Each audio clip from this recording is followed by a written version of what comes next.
नमस्कार मु लक्ष्मण सिंह को चॉकलेट आपर समस्त सदस्य मानक मोर हार्दिक शुभेच्छा।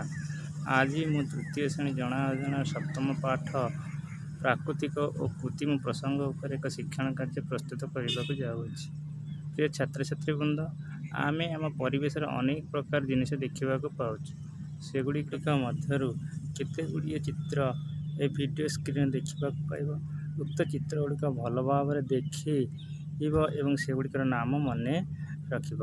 परवर्ती अवस्था ये प्रसंग उपरे चित्र गुड़िक उपरे केते गुड़िए आलोचना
देखिए चित्र गुड़िक मध्य के गुड़िक मनुष्य तैयारी के गुड़िक मनुष्य तैयारी करना तार एक तालिका प्रस्तुत कर। जो वस्तु गुड़िक मनुष्य तार निजे तैयारी करता है मनुष्यकृत बा कृत्रिम जो गुड़िक मनुष्य तैयारी करना थाए प्रकृति सृष्टि करता है प्राकृतिक जिनिस बोली कहुए।